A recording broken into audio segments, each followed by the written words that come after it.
We framed a whole house on this thing, no problem. Hey guys, Brad here, and today we're going to be taking a look at this 15-gallon compressor. This is something I've been using for a few years now, and I'm going to tell you what I like about it and what I don't like about it. Before I get into that, make sure you subscribe, hit that notify bell, and give me a thumbs up, and always give me some comments because I love hearing from you guys. All right, so let's take a look at this thing. Like I said, it's 15 gallons. This is oil-free, so you don't need any oil for this bad boy. It is about 78 decibels in the loudness factor, so it's okay. I still find this to be pretty loud in a room. I don't enjoy being in a room with it. And I don't know, it's a compressor, right? It's got, it's belt driven, I should say. And we've got one air chuck at the front. You could put a splitter on here if you wanted. And then we've got tank pressure and regulated pressure. And this is our regulator right here. This thing weighs 92 pounds, so it's not light. 225 PSI is our max PSI on this compressor. It's 1.6 horsepower. And it's 15 gallon and is at 5.0 CFM at 90 PSI is your actual, okay? So it's heavy, but I do really like it. We framed a whole house on this thing, no problem, with miles of air hoses, and this thing held up just fine. I was really nervous about buying this compressor. I normally run a belt-driven, it's a beast of a compressor. I can't even remember what it is. It's Dewalt. I think it's one of their old M-Glows, and it's got to be about this big with a huge belt-driven compressor, so it's real quiet, real nice. But my motor blew on it, so I had to rush out and get something with a comparable size tank. But this thing just isn't as nice as that other compressor. That other compressor is $2,000 or $3,000, and I got to get the motor fixed on it. But this thing has really impressed me as far as being able to keep up to a framing crew.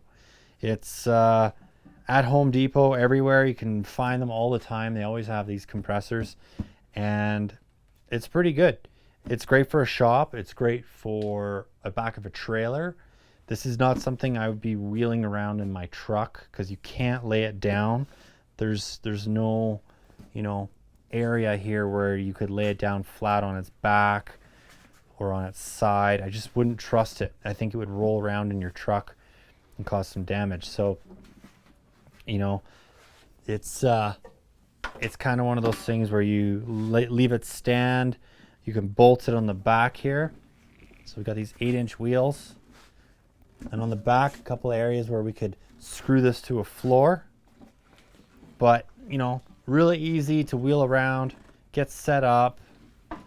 If you're doing a whole house, you're running a framing crew or a big finishing crew and you need air, or even if you're a sprayer, painter, this is really good for that. The only thing is, obviously, is put a water filtration separator on your line, which you guys know anyhow if you're doing any kind of spraying. Now, the thing that is horrible about this compressor, all right, and that's the fact that this valve right here is literally half an inch off the ground, okay? See where my finger is?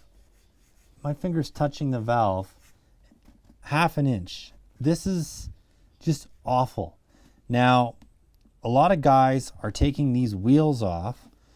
These are 8-inch wheels, and they're adding 10-inch wheels instead. Now, at the back, you'd have to add a 2x4 or something to raise up the back area that it rests on. So this bar down here, so you can have it level.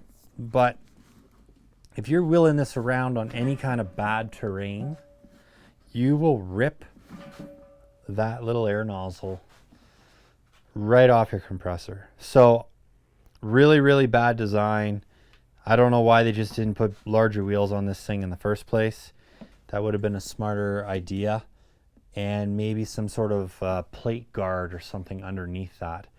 That would have been a heck of a lot smarter. Other than that, if you can handle, you know, that situation, I highly recommend this compressor. It does take a long time to charge up the canister, but once it's there, it has no problem keeping up with, you know, a big spiker or a couple spikers, framing nailers, you know, has no problem at all. So I quite like it. We use it all the time just because my other one's pretty expensive to fix. So this has been my fallback compressor.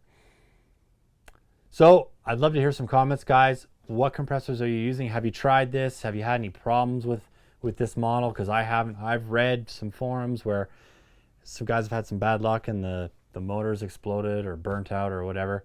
But for the amount of time I've been running this, I really haven't had any issues with it. And I'm pretty happy with it. So yeah, leave some comments, subscribe, hit that notify bell. Give me a thumbs up if you liked the video. Till next time, keep on crushing it. We'll catch you later.